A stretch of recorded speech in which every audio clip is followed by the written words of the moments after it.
और naturally AC हो कोनी आयो बिजली बिल बेच जाना हमारा ये एसी हनियो ये पंखा हनियो इदी पे बिल कारखाने मिलियो। हेलो गड़ियो नमस्कार पहला उम्मीद करती हूँ आप सभी बहुत अच्छे होंगे। मैं भी बढ़िया हूँ और मॉर्निंग के 7 बज चुके हैं और धूप आ चुकी है। यहाँ पे बहुत प्यारे प्यारे भजन चल रहे हैं माँ के मंदिर में। तो मैं भी नहा धो के तैयार हो गई हूँ। अभी मंदिर में पूजा वूजा करते हैं, साफ़ सफाई करते हैं जैसे डेली करते हैं हम। आज वैसे तीसरा दिन है नवरात्रि का और भगवत गीता का भी। देवी भगवत गीता वहाँ पे वेद जी सुना रहे हैं। तो आप होप आप लोगों को कुछ सीखने को मिला होगा उन देवी भागवत गीता से, राइट। तो ऐसा नहीं कि सीखना ही है, अपने जीवन में उसको अप्लाई भी करना है। मैं भी करूँगी जो मेरे को नई चीज़ें सीखने को मिली है ना। तो चलते हैं पूजा पाठ करते हैं। और व्लॉग थोड़ा लंबा बन जा रहा है तो प्लीज़ स्किप करके मत देखना और लाइक शेयर तो ज़रूर कर देना। तो मिलते हैं बाद में, बाय बाय। पूजा पाठ कर लेती हूँ मैं, उसके बाद मिलती डायरेक्ट।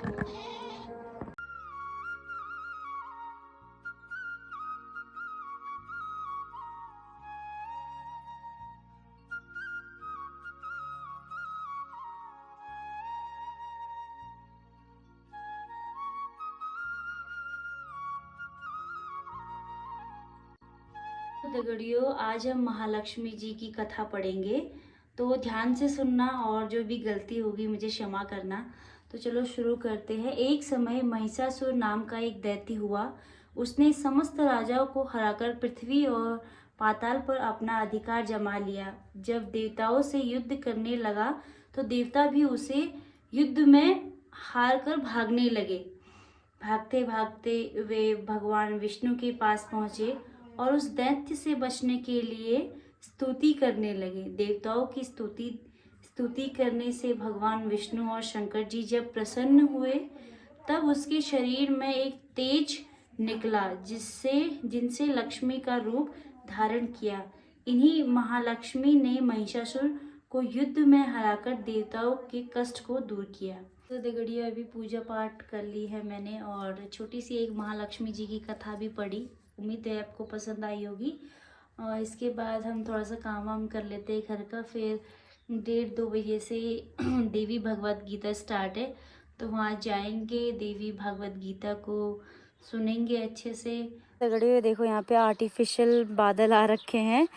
मजाक करो, यहाँ पे ना किसी ने आग लगाया है ये, तो उसकी वजह से पूरा यहाँ पे मौसम एकदम धुंध वाला हो गया, फॉग वाला हो गया। देख सकते हो आजकल जंगलों में आग लगा रहे हैं।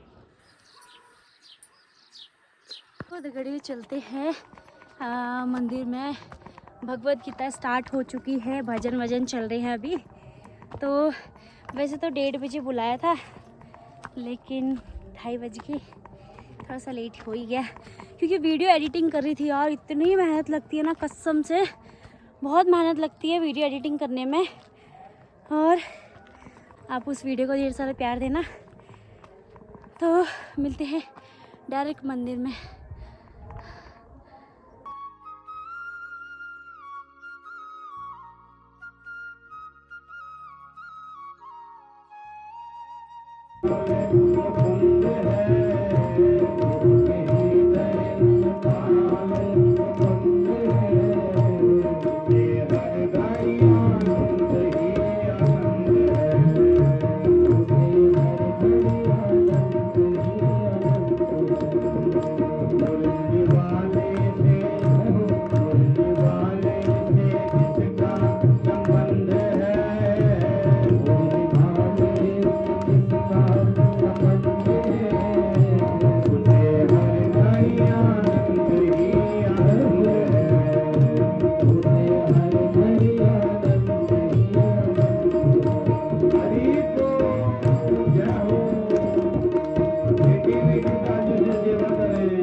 राधा रानी की, वृंदावन बिहारी लाल की, भक्त वत्सल भगवान की, जगत जननी जगदम्बा माता की, शंकर भगवान की जयकारा की आवाज बिल्कुल नहीं है।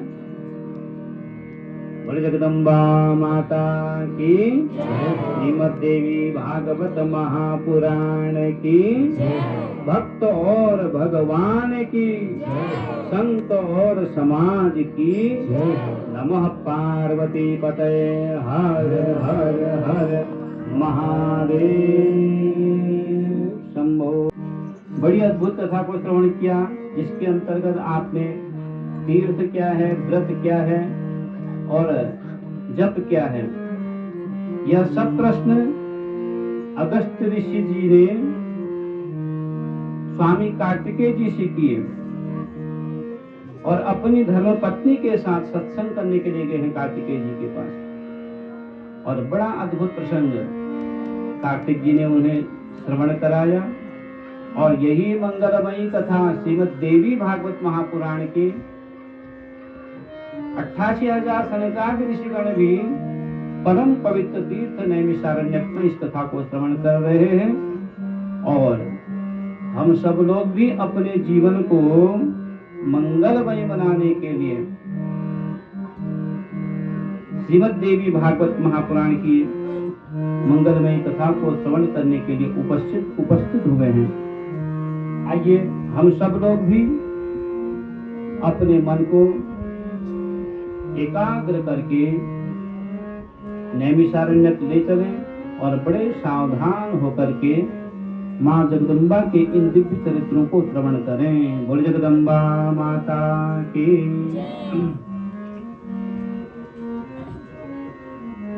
कार्तिकेय जी ने तीर्थ व्रत और जप के विषय में जाना कि जब हम भगवान की उपासना करते हैं, हम सब लोग व्रत करते हैं, भगवान की उपासना करते हैं, भक्ति करते हैं, माँ जगदम्बा की कथा को श्रवण करते हैं, तो उसका नियम क्या है,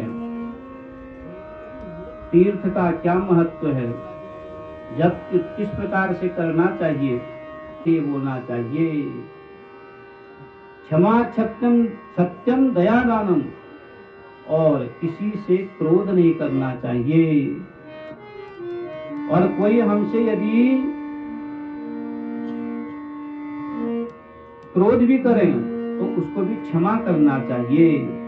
और प्रत्येक जीव में दया रखनी चाहिए, क्योंकि या देवी सर्वभूतेषु दया रूपेण संस्थिता। नमस्तस्यै नमस्तस्यै नमस्तस्यै नमो नमः। दया भी माँ का ही स्वरूप है। दानम, अपनी पवित्र जो हमारी संपत्ति है, जो हम धनोपार्जन करते हैं, उस धन को पवित्र करने के लिए दान भी करना चाहिए।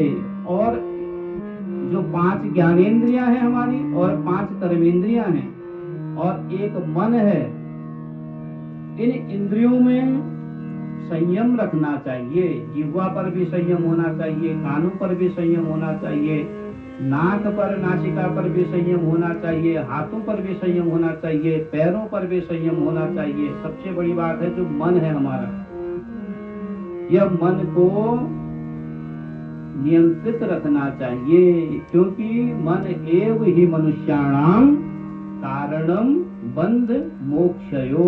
यह मन बड़ा चंचल है सज्जनों। हम बैठे हैं कथा में, परंतु न जाने यह मन हमारा कहां कहां भटक रहा है।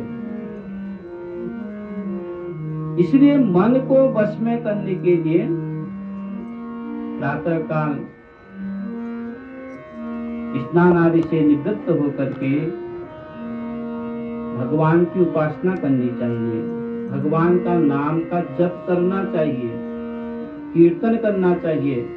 प्रातः काल उठ करके सूर्य भगवान को अर्घ्य प्रदान करना चाहिए, सूर्य भगवान को प्रणाम करना चाहिए और सात्विकी भोजन करना चाहिए। जो व्यक्ति सात्विकी भोजन करता है उसका मन चंचल नहीं रहता है, वह अपने मन को नियंत्रित कर सकता है और चंचल मन को स्थिर रखने का नाम ही व्रत है। बोले जगदम्बा माता की। इन संबंधों को बनाए रखें। यदि यजमान और पुरोहित के अंदर में जब प्रेम होता है, जब विश्वास होता है, तभी जाकर के पुरोहित जी के द्वारा जो कर्म किया जाता है यजमान को संपूर्ण रूप से, तभी जाकर के उस कर्म का किया हुआ फल प्राप्त होता है, अन्यथा सब व्यर्थ हो जाता है। इसीलिए प्रेम की आवश्यकता है, विश्वास की आवश्यकता है, श्रद्धा की आवश्यकता है। जहाँ प्रेम ही नहीं, अब हम सब लोग कहते हैं पंडित जी हम तुमको भक्त मान लो, हैं?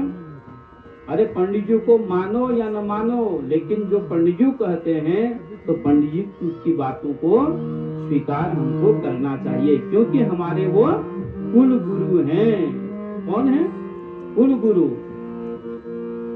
कुल गुरु का एक परिवार से यदि एक बच्चा भी आ जाएगा, वह भी हमारे यजमान के घर में, यजमान के सर में एक पुष्प रख देंगे, यजमान का कल्याण उसी से हो जाता है।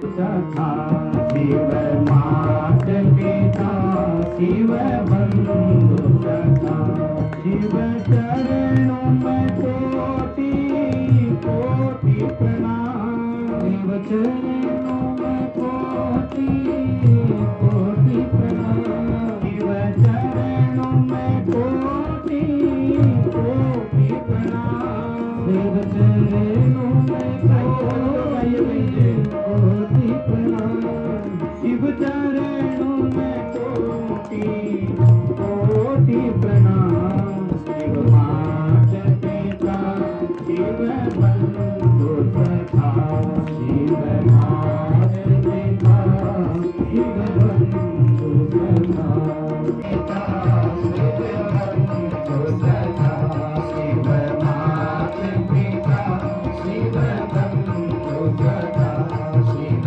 मात पिता शिव बंधु सखा।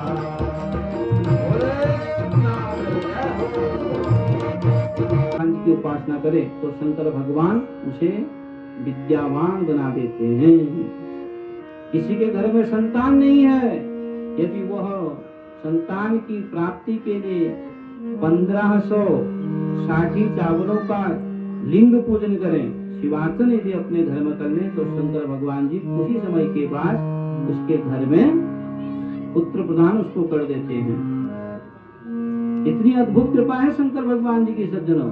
इसलिए इस कथा से शिक्षा हमको क्या मिलती है कि प्रत्येक विद्यार्थियों को शंकर भगवान की उपासना जरूर करनी चाहिए।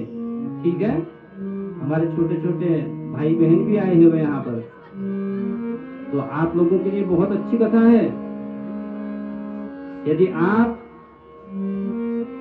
उच्च पदों को प्राप्त करना चाहते हैं, अपने जीवन में सफलता को प्राप्त करना चाहते हैं, विद्यावान बनना चाहते हैं, तो शंकर जी की पूजा आप जरूर करें। और शंकर जी की अन्य देवताओं की पूजा तो क्या है, मूर्ति में होती है, लेकिन शंकर भगवान जी की निष्कल निराकार रूप में, लिंग रूप में शंकर भगवान जी की पूजा जो है वह सर्वश्रेष्ठ पूजा है। शंकर भगवान जी की मूर्ति पूजा भी होती है और शंकर भगवान जी की निष्कल निराकार जो स्वरूप है लिंग रूप, लिंग में भी शंकर भगवान जी की पूजा होती है। और शंकर भगवान जी की पूजा, शंकर भगवान इतने सीधे हैं, इतने सरल हैं कि उनकी पूजा कोई भी कर सकता है। बच्चे भी कर सकते हैं, जवान भी कर सकते हैं, वृद्ध भी कर सकते हैं, जो सौभाग्यशाली हैं वह भी, जो सौभाग्यवती स्त्रियां हैं वह भी कर सकती हैं, जो विष्णुवती देवियां हैं वह भी कर सकती हैं। तो इसलिए शंकर भगवान का हम सब लोगों को पूजन करना चाहिए। शंकर भगवान को सबसे प्रिय यदि कोई वस्तु है, पदार्थ है, तो वह है जल। अभिषेक शंकर भगवान जी को सबसे अधिक प्रिय है। हम सब लोग गृहस्थी हैं, और हम सब लोगों को, गृहस्थी व्यक्ति को अपने घर में शंकर भगवान जी की स्थापना जरूर करनी चाहिए। पहले दिवस में मैंने आपको बताया कि हम सब लोग सनातनी हैं और हम सब लोगों के घर में 5 देवता जरूर होने चाहिए। 5 देवों की उपासना प्रत्येक सनातनी को करनी चाहिए। कौन कौन से हैं? सूर्य भगवान हैं, गणेश जी हैं, माँ जगदम्बा जी हैं, भगवान नारायण हैं और शंकर भगवान जी हैं। इन 5 देवों की उपासना प्रत्येक गृहस्थी को करनी ही चाहिए। अब बहुत लोग ऐसा करते हैं कि अब तो शंकर भगवान जी को तो आपने बड़े धन्य निचन, लिंग को धन्य निचन है। अपने घर के अंदर लिंग रूप में शंकर भगवान जी की स्थापना प्रत्येक गृहस्थी को करनी चाहिए। लेकिन कितने बड़े लिंग रखने चाहिए उसका प्रमाण है। शंकर भगवान जी का बड़ा लिंग अपने घर में स्थापित नहीं करना चाहिए। यदि बड़ा लिंग होगा तो उसकी उतनी ही पूजा भी आपको करनी पड़ेगी। फिर इस प्रकार से मंदिरों में बड़े बड़े लिंग होते हैं ना, तो उतने बड़े लिंग अपने घर में स्थापित नहीं करने चाहिए, बल्कि कितना, अंगुष्ठ मात्र, जितना बड़ा अंगूठा होता है, लगभग 4 अंगुल, इतना बड़ा लिंग जो शक्ति के साथ है। भगवान शंकर जी की लिंग पूजा करेंगे तो वहां माँ पार्वती जी की पूजा भी हो जाएगी और शंकर व शिव और शक्ति, पुरुष और प्रकृति दोनों की पूजा हो जाती है। माँ जगदम्बा की पूजा भी लिंग में, शंकर भगवान जी के लिंग में जब जल चढ़ाएंगे उसके साथ में माँ पार्वती जी की पूजा भी संपन्न हो जाती है। शिव शक्ति एक साथ में है। तो इसलिए अंगुष्ठ मात्र लिंग प्रत्येक घर में होने चाहिए। ठीक है। और शंकर भगवान जी की उपासना, हम सब लोग गृहस्थी हैं, हम सब लोग गृहस्थियों को शंकर भगवान जी की उपासना करनी चाहिए। और वह गृहस्थ जीवन धन्य है जो प्रत्येक दिन शंकर भगवान जी की उपासना अर्चना अपने घर में करता है। इसके घर में भोजन बनता हो तो भगवान को अर्पण पहले होता हो। गाय के लिए जो पहली रोटी बनती है उसको गाय के लिए समर्पित जो करते हो। लास्ट में जो अंतिम जो रोटी बनती है उसे जो कुत्ते के लिए रखते हो। और जो पंचबली रोज करते हो, जो अतिथियों का जो सत्कार करते हो, ऐसा गृहस्थाश्रम धन्य है। जो शंकर भगवान जी की नित्य सेवा करते हो, ऐसा गृहस्थाश्रम धन्य है। इस जन्म लिया और विश्वाक मुनि बड़े ब्रह्मनिष्ठ हैं, कर्मनिष्ठ हैं, धर्मनिष्ठ हैं और भगवान के परम भक्त हैं। तो लेकिन सज्जनों, कथा सुनिए आगे। ऋतुवाक मुनि के घर में जब से इस बालक का जन्म हुआ है, घर में हमेशा माँ भगवती की इनकी उपासना होती है। घर में सब लोग बड़े प्रसन्न हैं, सब आनंद में हैं। लेकिन जब से इस बालक का जन्म, पुत्र का जन्म हुआ है, तब से इनके घर में अनेक प्रकार के क्लेश, अशांति, अनेक प्रकार के रोग, शोक बढ़ने लगे। और बड़ा आश्चर्य ऋत्वाक मुनि को हुआ, अरे मैंने जीवन में हमेशा सत्कर्म किए हैं, हमेशा अपने जीवन में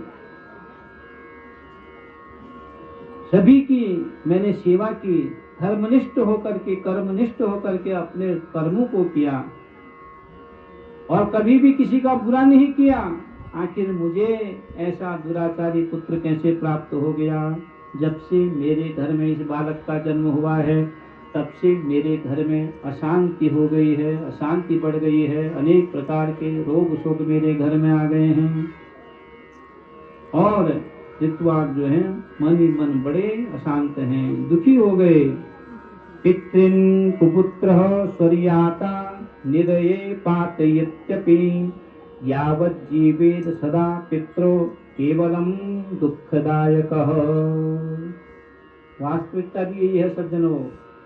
यदि घर में संतान हो तो अच्छी हो, अब पुत्र हुआ लेकिन दुराचारी हो जाए, शराब पीने वाला हो जाए, बुद्धिहीन हो जाए, मंद बुद्धि वाला हो जाए, तो घर परिवार को वह पुत्र नष्ट कर देता है। पुत्र किसे कहते हैं? पुन्नाम नरकः, जो नरक से स्वर्ग की ओर अपने पितरों को ले आए, तो उसी का नाम है पुत्र। लेकिन पुत्र यदि गुणवान नहीं होता है, अनेक प्रकार के कुकर्म जब करने लगता है, तो वह घर को नरक बना देता है, माता पिता भी दुखी हो जाते हैं। तो ऋत्वाक मुनि मनी मन आज चिंतन करने लगे कि मैंने जीवन भर सत्कर्म किए हैं और उसके बाद भी मुझे ऐसा उद्दंड ये बालक कैसे प्राप्त हो गया। और मन ही मन विचार करने लगे, अरे संसार के लोग पुत्र पुत्र कर कर के लिए, पुत्र के लिए लालायित हुए रहते हैं। अरे ऐसा पुत्र होने से तो पुत्र न हो वो अच्छा है, क्योंकि कुपुत्र जो है वह स्वर्ग में गए हुए पितरों को भी नरक में धकेल देता है।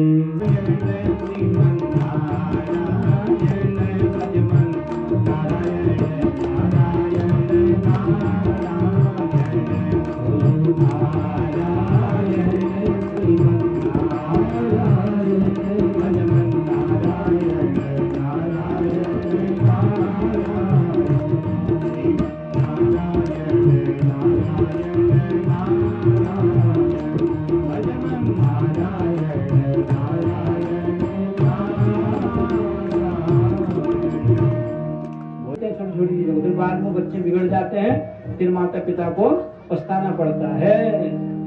ये जो 5 नक्षत्र बताए मैंने ना, अश्वनी, अश्लेषा और मूल, ज्येष्ठा और रेवती, इन नक्षत्रों में जिनका जन्म होता है उसे अवश्य ही गंडमूलों की शांति करनी चाहिए और गोमुख शांति भी करनी चाहिए। ठीक है, सूप में रख करके, जो फटकतीवा सूप है उसमें रख करके गो शांति का, गोमुख शांति करनी चाहिए। तो ये जरूर करें तो अवश्य ही हमारा घर परिवार अच्छा बनेगा। प्रयास करना पड़ता है, घर परिवार बनाने से बनता है और बिगाड़ने से तो फिर बिगड़ जाता है। तो इसलिए गंभीरता से इन कथाओं को श्रवण करके अपने जीवन को सब लोगों ने मंगलमयी बनाना है। आप सभी के मनोकामनाओं को मां जगदम्बा पूर्ण करें। अधिक समय न लेते हुए आइए भगवत नाम ईश्वर नाम, सीता राम राम राम, हरे राम राम राम, सीता राम राम राम, हरे राम राम राम, सीता राम राम राम, हरे राम राम राम, सीता राम राम राम, सीता राम राम राम, सीता राम राम राम, सीता राम राम, सीता राम राम राम, हरे राम राम राम, सीता राम राम राम, हरे राम राम राम, सीता राम राम राम। नमः पार्वती पतये, हर हर हर महादेव।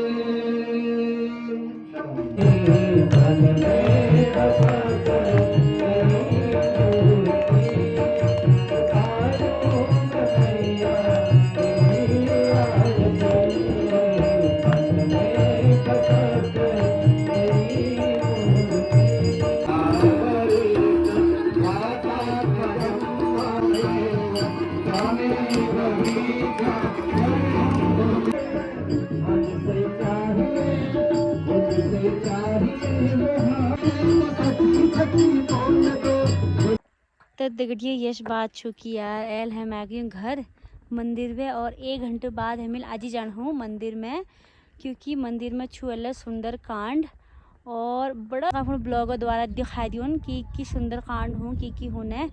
और मेरे को ये कमेंट कर वाले बताया है कि मेरे को हिंदी में वीडियो बनाना चाहिए या पहाड़ भाषा में वीडियो बनाना चाहिए, क्योंकि जो मेरा वीडियो होना वो बाहर लोग ले देखना, मतलब उत्तराखंड में जो बाहर है वहाँ लोग ले देखना, तो उनका समझ में नहीं आ तो लीजिए मैं पहाड़ में वो हिंदी में बोला। चलो तब इनका मेरे को बता दिया, तब इनका मेरा कवाल भाषा बहुत लागू हिंदी में बोन से या कुमाऊनी अपन भाषा में बोन हूँ मेरे कमेंट कर पे ये चीज़ तो ज़रूर बता दिया। अगर जितने लाइक आ रहा ना उसके कमेंट लो उन साइन की कवल भाषा में वीडियो बोन चाहिए मेरे खाना तो अभी जानो और सीधा सुंदरकांड में मिलूँ तो मैंने घर हरा काम हम कर लेनो बरतू हुआ आज मणि पूछ पाठ कर लेनो खाना खाने बना लेनो पर सुंदरकांड में जनो ने और उम्मीद करूँ कि यार तमें का मेरा ब्लॉग माध्यम भजन देवी भगवत गीता सुनना सौभाग्य मिलना तो बड़ा मेरा सौभाग्य है कि मैं अपने ब्लॉग के माध्यम से आपको रिकॉर्ड करके सुना रही हूँ। तो मेरे वीडियो को लाइक शेयर सब्सक्राइब सब कर दिया। तो मिलते हैं सीधे सुंदरकांड में। वीडियो बहुत लंबी हो जाएगी और मुझे पता है आप लोग बोर हो जाते हो तो प्लीज़ बोर मत होइए। तो जनो बे सीधा घर काम हम करनू बाद जनो मंदिर में कश आहा कदी बढ़िया मौसम है रे यार। ये देखो धेयो इस भाई हमारे पहाड़ ना मौसम बाहर का जो देखो इतनी गर्मी है रे वेली कि बतू एसी चल रहा वाला हमारा नेचुरली एसी हो कोनी आयो बिजली बिल बेच जाना हमारा ये एसी हनियो ये पंखा हनियो इदी भी लगा खाने मिलियो पूरा जंगल एसी पंखा हो यार हमारा। ये देखो यो आहा तो वैसे तो बहुत अच्छी बात है अगर आप ऐसे नेचुरली देख रहे हो एसी कितना बड़ा है हमारा पंखा कितना बड़ा है तो आप भी अपने शहरों में ऐसे लगा सकते हो। तो दगड़ियों मैं ना सुंदरकांड में नहीं जा पाई क्योंकि मेरे को खाना वाना बनाना था तो मैं दिखाती हूँ मैंने क्या क्या बनाया है। अभी आटा गूंथ दिया है अभी रोटी बनाते हैं देख सकते हो आप। इसमें मैंने आलू गोभी शिमला मिर्च बनाई है जो कि पक रही है और इसमें पहाड़ी रायता बना है।